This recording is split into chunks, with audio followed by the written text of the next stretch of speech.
System riding to the core. Yeah. Reppin' Inner City Left.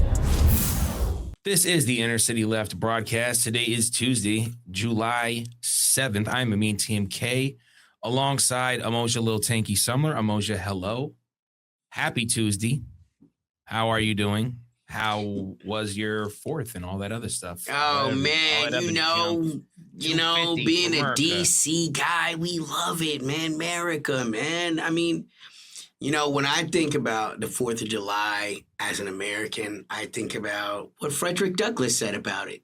And that's exactly how I feel about it. What could I say that Frederick Douglass hasn't said? We're just repeating what the greats were talking about. It's not even our opinion. Washington, D.C. had the worst air quality in the entire world this past weekend, according to the Clean Air Index.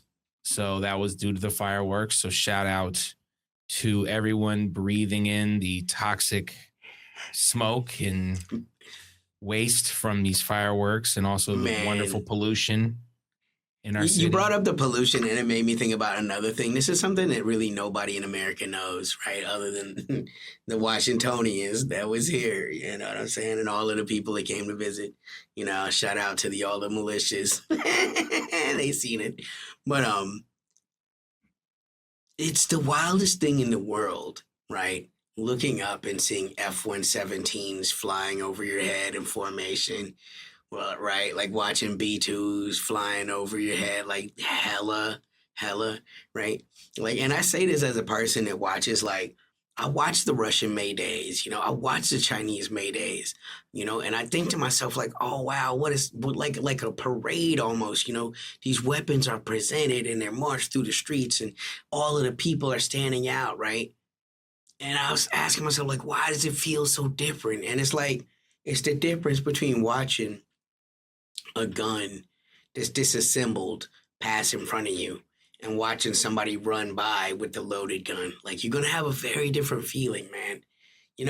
Watching a B-50, watching like an F-35 be driven, through the streets, now it's not, the weapon is not active. You know what I'm saying? Like, when you just going, wherever in the hell you might have been going in DC, and you look up and you see F-117s, and like, as a rational man, that these are things that can be used to carry all sorts against you.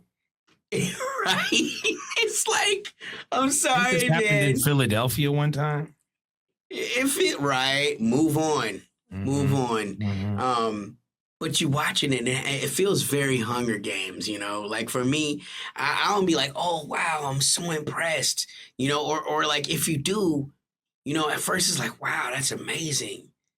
And then the 50th one flies by, and you're like, damn, this is costing a lot of money. There goes another school program. And then all there goes that another food bank. air pollution, man, for like no reason. Like, there goes grandma's Medicare. No, I wasn't even gonna speak on it, bro. But you started talking about the pollution, like in the capital city, bro. I mean, that's how I feel when I see it. That's before we even get to like the fireworks and how much trauma that's got to be causing all the vets, all the dogs. You know what I'm saying? I think we can agree, or at least I would say 250 years. I don't think we're going to see 250 more. I don't think so. Who knows? Let's talk a little bit about some geopolitics. I feel like we're still talking geopolitics. So much to speak about, but very incredible footage coming from former Ayatollah Khamenei, now deceased. There was record numbers of people. Here's the video.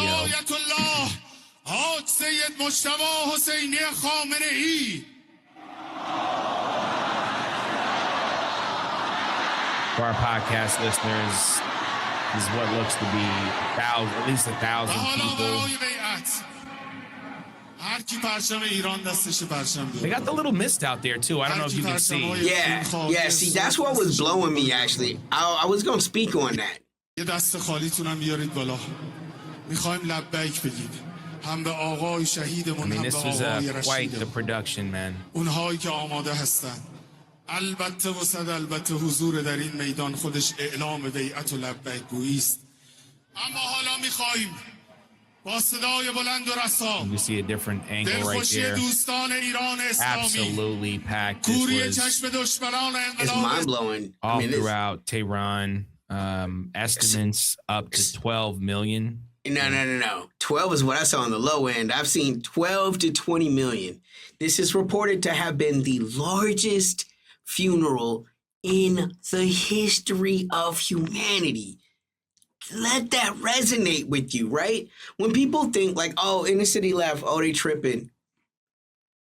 When you got in New York Times telling you these ridiculous stories about 30,000 Iranians dead in the streets, right? We've already went over logistically why that's just not feasible.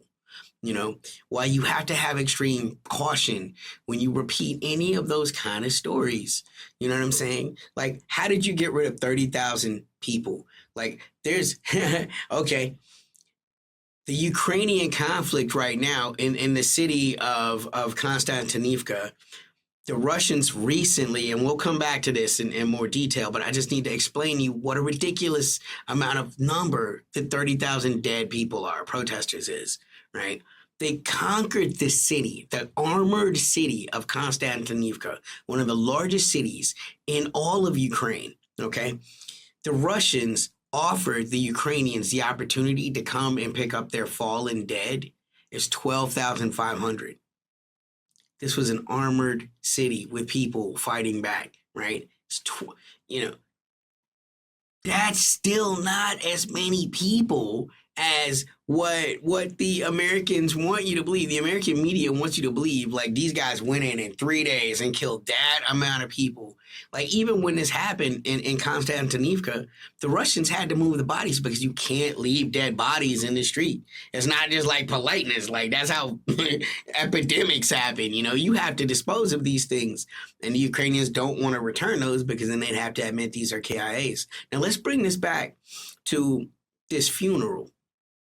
12 million to 20 million people showed up. Clearly, these are not all Iranians, you know, although Iran is a nation of 91 million people. Let's say it was, then that means more than 1 out of 5, you know, pretty close to 1 in 4 Iranians came to the celebration of this person's funeral. That in and of itself would show you a type of national cohesion that would dispel any kind of concept that would make you believe that you're going to be able to go in there and get like regime change, right? It totally dispels that entire narrative. And even the American president said this, right? Which is why they're trying to say, oh, these photos, they're AI, right? Even though they're geotagged, you know, leaders from all around the world came. All of the Gulf state leaders came. The Saudis came. You know, the Kuwaitis came. The Emiratis came. Russia came. They sent Medvedev, who was the president of Russia before Putin. Like, the world came and they honored this person. These things should make you consider everything that you've been told about this person. You should assume that there's nothing about this person that we really can trust, you know, that's been given to us from these news sources. That's significant. What does that make you believe as to like their capacity? I'll just say this and step off. What does that make you believe as to this nation's capacity to continue to resist, right? 20 million people show up for this dude that was murdered on the same day that the largest national tragedy befall them for all of these Iranian schoolgirls that died, like all of that. And this is a culture of martyrdom. This nation is not going to bend a knee. So that should let you know it's not over. No matter what anybody is saying, this war will continue. Yeah. And I mean, you know, I didn't know what to add. I was just saying, you know, I think it's just interesting that the West's narrative is to downplay this. And we were actually receiving a lot of this. And it's so interesting because, you know, our Instagram gets larger and larger every day, every week, it seems. And if you're not following us on Instagram, you should do so, Inner City Left. If you're not on Instagram, I also get that as well. But I mean, we update pretty much 2 or 3 times a day because that's just how much news is out there. And you can see when there is a large concerted effort from the bots and ops to try to counter one of those narratives that we're putting out there. And you never know what it is. I didn't know there was going to be so much pushback regarding the Ayatollah's funeral, which reports already before it began were already that we knew millions of people were going to be there. There's already been multiple marches in support for the Ayatollah, even when he was alive, in the millions possibly. So the support has been there. And, again, if you're paying attention to us or any other leftist sources, this is not a shock. It's not a surprise. Obviously, seeing numbers like 20 million and largest funeral in history of the world, they're good to throw out there, but just 20 million people didn't show up to Michael Jackson's death. I mean, right? You have to think about what an incredible number, It fucks me up, right? Because you see all of these media, they were paid to be there. How? How did this government, which has been under maximum sanctions, right, from the West, can't do business with America, can't do business with Europe, right, which means you can't do business with anybody that America and Europe do business with.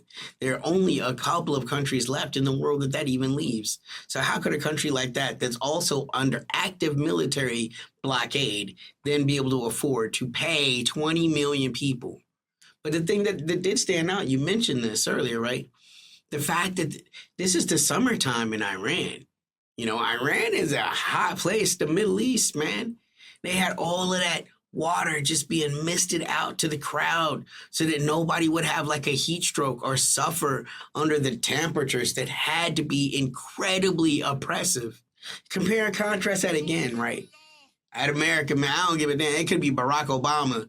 They out there selling water. Pepsi brings you Barack Obama's presidential blah-bitty-boo, and they going to be out there selling Barack Obama waters, that are special, $4 a bottle. They don't care. These people are out here misting it's millions of people, and you see the water out there. You know what I'm saying? I mean, this is the desert. Like, that's a different culture. Like, they represent fundamentally different values than what we do. And again, as a human, it's always on us to look at what is happening and to consider what is the truth of this situation.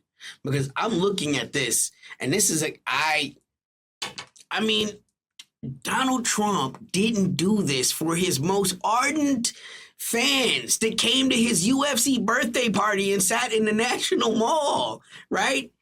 I mean, you have to look at this. So, I don't know. That to me was one of the things that really blew me away about that clip. Yeah, no, absolute facts. And this support is going to resonate and permeate throughout the Middle East, the Swana region, and certainly Iran for a long time. This is not going to be something easily forgotten. And even I think the people who are very young, the children out there, that 9 and under, they don't quite understand what's going on through, I think, just the response of, their elders and their families. This is something that's going to be a deep wound and a sense of pride for Iran. And even people who maybe didn't have the highest opinion or resonate with the Ayatollah have still come out all the time, and, several times, and been like, this kind of radicalized me against the United States. And again, we've already mentioned this was going to backfire. We were leading up to the war. We were telling you we think that the United States is going to attack Iran. We were telling you that their idea was that there was going to be an upheaval. They thought the Kurds were going to be involved. They thought paid actors and Mossad was going to be there. Let's not forget Mike Pompeo saying, what was it? I can't remember what it was, but he was wishing the Iranians like a happy new year or something. Yeah. And he was like, to all the Mossad agents walking next to them, So we already know that Starlink multiple times have been Which Mark Rutte himself, the chairman of the Secretary General of NATO, admitted happened. Elon Musk admitted it happened. I mean, so that's not even, these are not conspiracy theories anymore. We're talking about people openly admitting to working with the West from within these countries, right? What would we do if we found out? I mean, what was that whole thing where like there was the mayor in California and she had put out a pamphlet that apparently it came from the CCP. She literally immediately lost her job, bro. They're like, oh my God, she's a propaganda agent of the, you know what I'm saying? So we can't act like how we would respond, right? Those people are definitely going to be punished by their governments because that's what governments do. Like if you're coercing, if you're cooperating with an enemy that is attempting to go to war with you, you know what I'm saying? Those governments punish. Our government does the exact same thing. Julian Assange lost years of his life just for telling, something that the government admitted was true the entire time. They just didn't want it told. You know what I'm saying? So that's just a real thing, man. But I do find it fascinating, again, that the caliber of weight that it had, because one of the things that they talked about was as the different delegations came, right, they were reading different sections from the Quran that kind of related to kind of like little secret messages, you know what I'm saying? Like when the Saudis came, they read a portion where it was like, and God witnessed as those that saw the armies stand against the unbelievers, and yet though the unbelievers outnumbered the believers 2-1, they were, they destroyed them, and it's kind of like, yeah, y'all know you fucked us over, right? Yeah, we see, we happy you here, right? That level of cleverness is institutional, right? When you're talking about being able to destroy this government, we're just now celebrating our 250th year as a nation. Iran is a 5,000-year-old civilizational culture, man. When people are quoting the Bible, Iran is in the Bible. Like the United States, these are ancient cultures. Like, are you going to do better than the Romans did? Are you going to do better than Alexander the fucking Great? You know what I'm saying? People have tried to conquer this nation, right? And what history has taught us is this nation is never conquered, even if you beat them. So just leave them the fuck alone. Yeah, no, I mean, well said. Yeah. Let's move on. Let's take another step in another direction. You mentioned Mark Rutte, so why not? Why not go ahead? As you know, NATO summit happening in Istanbul, Ankara, and a lot of things is going down, man. This is one of the things. Mark Rutte, let's take a listen. That's how we protect our 1 billion people against the full range of drone threats. And today, we are launching the NATO Drone Edge Initiative. Through this initiative, allies are investing over $40 billion in counter-drone capabilities over the next 5 years. And because the capabilities require that we have the right people to operate them, allies are also committing to train 5 times as many drone operators in their armed forces by the end of 2027. Some initiatives going on, man. They're going to start getting some people to have some, they're going to start getting the committees together. I think this is it, man. This is where they turn the tide in Russia. I'm not a huge basketball fan. Most everything I know about basketball, I learned from you. And I remember a couple of years ago, we were watching the playoffs and it's just all these threes. And you like, teams don't really have identities anymore. Somebody wins and then everybody becomes a copycat. And right now it's a copycat league. That's what I hear, right? When people are talking all of this about the drones. Over-reliance on any one military tactic is a strategic mistake. I find it funny, and we've talked about this at length on Inner City Left. the person that advised Ukraine initially about the successes that could be had in this war against Russia was General Lloyd Austin, and he was ridiculed, and they went over his head. They went to the Secretary of State, Anthony Blinken. They went directly to Biden. And these are the guys like, nah, give them the missiles, give them the tomahawks. We can do it all. Austin Lloyd told them years ago about the success and the capacity. You can consider what Ukraine is doing a success, right? They're able to utilize these drones. They're using naval drones to have some, they're hitting boats in the Shadow Fleet. They're able to hit Russian refineries, which is costing hundreds of millions of dollars. Like, economically, these are the true successes that are happening in Ukraine right now as it relates to this war. But that in and of itself still has to be analyzed in a realistic way, right? They are being decimated on the field of battle. As I mentioned earlier, they have just lost the city of Avdiivka. I'm sorry, not Avdiivka, Konstantinivka, right? And again, these are not cities that I expect the average American to know. You probably have no idea where any of these places are. But the thing to understand is these are major Ukrainian cities. Whether or not you know where they are, these are important places that matter. You know, just like in the Civil War, when you lose a city, it's never good. We're not talking about winning some space on a battlefield. They're taking entire Ukrainian cities, and the Russians are able to do this without even destroying the cities. That should show you what level of operational warfare they are using. They are slowly but surely, methodically moving their forces through the entire Donbass. It looks like they're going to be achieving their stated military aims of liberating the Russian speakers, right? This is why they're not really interested right now in having peace conferences and summits. They tried that. They met with the president of the United States, who gave them their word in Anchorage, Alaska, and then went back and then not even 3 months later tried to kill this man with Zelensky. Like that's pretty much a known fact now, right? And I just find it interesting that everyone continues to act like Trump has some type of deep loyalty to Putin when he's actually been quite treacherous to Putin. Like, not the other way around. Like, in the history of the relationship between Donald Trump and Putin, it's normally Donald Trump that is the sneakier one.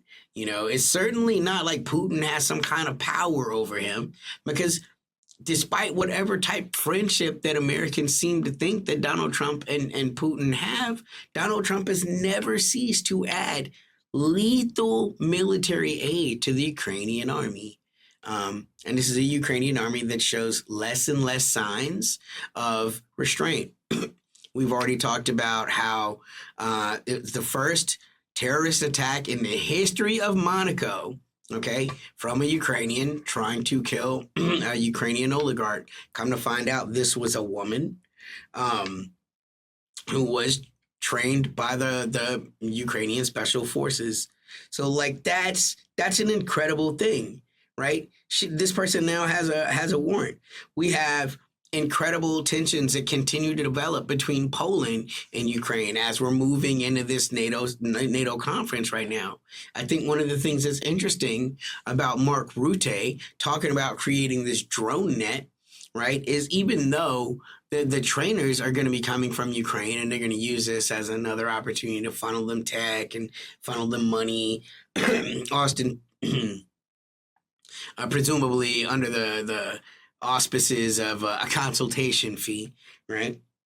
But what's not being mentioned is Zelensky, for the first time in years, is not giving a keynote speech at the NATO conference, which is happening in Ankara, right, in Turkey. So once again, right, this shows the cleverness, right, of Erdogan, who hasn't even really shown up in any of this press. But as the leader of Turkey, he continues to show the importance, right, and set some terms, because it's been stated for quite some time that lots of people have issues with Zelensky right now. We're seeing that Donald Tusk in Poland, but also Erdogan historically, and we're seeing a de-emphasization on them more than ever. Like even this year, the Netherlands have officially announced that it's no longer going to provide military support to Ukraine. The writing is on the wall. People understand the Ukrainians are losing. And so what are they trying to do right now? Extract the last value they can get, right? Right before Ukraine is defeated completely, find out how they do drone warfare and believe that drone warfare is the thing that's going to save you from scary Russia. Even though their drones have done nothing to stop any of the Russian onslaughts militarily on the battlefield or with missile tech.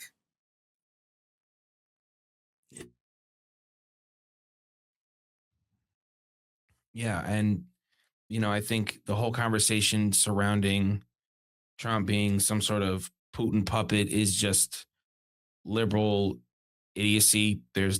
I don't get what he's getting from Putin or Russia at all.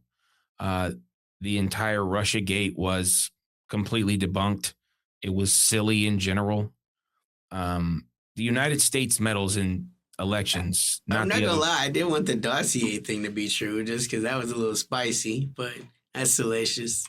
Yeah, but in the real world, in the world of seriousness, there is no difference between Joe Biden's policy in Ukraine and Donald Trump's. That's why I don't really get the whole Trump Putin thing. It's like people don't pay attention or see anything. All they're doing is watching MS Now or whatever. And it's just silly.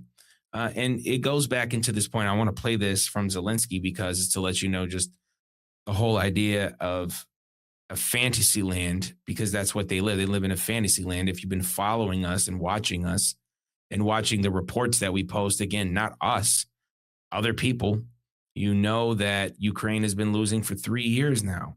There's a significant portion of the Donbass that has already been taken and fortified and will never go back to Ukraine ever again. And even despite those minor pushes that Ukraine has into the Donbass at times, they never stay for longer than 6 months, and usually less than that. So we already have all of that. And we have Mark Rutte, and it's not just Mark Rutte. We talked about this last episode. Everybody's trying to pump money into Ukraine, like you said, to get that last little bit of manpower to try to, continue to crack the foundation of Russia. But it's not cracking the foundation of Russia. Excuse me. I'm about to sneeze. Anyway, it's not cracking the foundation. It's made their army even bigger. And when everything's a little too little, a little too late right now. And if you look at the narratives brought by the West, they sound ridiculous because there's no way to work around it. So like we said in Ankara, of course, who had to be there making an appearance. This is the comedian turned politician himself, Volodymyr Zelensky. Yes. This man can play the piano with his penis. Show some respect. No, that was just a skit. He didn't do that in real life. You don't know the difference from reality and unreality. It's just a skit, man. But, if you go back and you really look at Zelensky's career pre-president, it's hilarious, insane, and it goes back to this whole point of everything is ridiculous. The whole world is ridiculous. And the playing the piano with his wang, that was some shit that really it was a skit. And the Ukrainians loved it. They were like, this is hilarious. They was cracking. Shit was a bit weird for me, man. It's a bit, again, as an American, it went over me. It missed me. This is bottle of the barrel people. And they don't like when I say that about the Ukrainians, but man, it's a country full of neo-Nazis. And I didn't say that. Poland is saying it. Poland's saying it. Russia's saying it. The rest Ukraine of is saying it. Global South knows. what it is, okay? So with everything that we know about Russia winning this war, and again, their war, and Putin's already said this, is not just against Ukraine, it's against Europe, and we just heard that from Mark Rutte. This is the ridiculous things that Zelensky says. We are now eliminating around 30,000 Russian soldiers every month. Just imagine that scale. In June alone, nearly 28,000 Russian soldiers were eliminated. And we have video confirmation for every single one of them. The overwhelming majority were struck by drones. And frankly, we take no pride in this. We are saying it to show what modern war looks like, a war we did not start, but one we are forced to fight. Long-range missile test from China, which... Sorry about the last part. But yeah, man, 30,000 troops should be getting... Unfortunately, we live in a world where real things like statistics and, I mean, these things exist, and he's full of shit. I wish it wasn't. You know, I mean, I don't really truck one way or the other, you know what I'm saying? But it's just not real. It's just not real. The last 3 months, the body exchange, right? Because even when you're in war, nations, we talked about this earlier, the Russians have offered back all the dead Ukrainians in Constantinople, and they've shown the video. They didn't say the video exists. They're showing the names. They're showing the dog tags. It's right there, right? They're showing these things.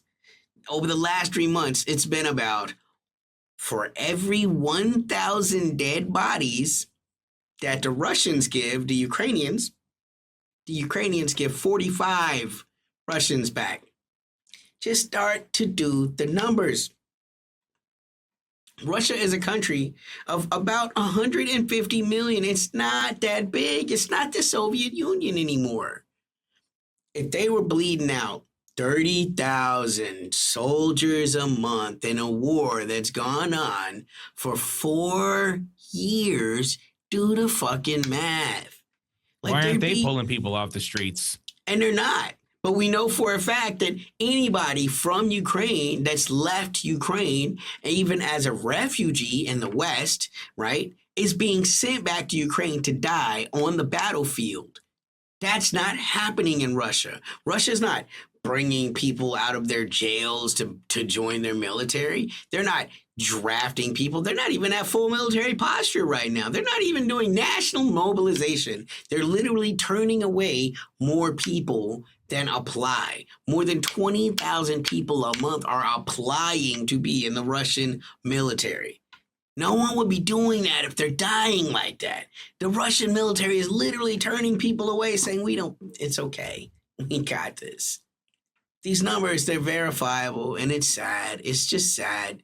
Yeah, Zelensky won't admit the Ukrainians that are dead because there's a huge hustle in continuing to get that money from the West by saying, I have a 1.5 million man army. Not saying that he's the one that's actually lost more than 1 million troops in the battlefield. And if he acknowledged that, he stopped, one, getting the money from the West for those soldiers to maintain their lifestyle. 2, he'd have to actually pay the families of these soldiers that he lies to every day by saying, oh, your husband went AWOL, or your husband is still alive, or your grandfather is still alive, or your grandfather, you know what I'm saying?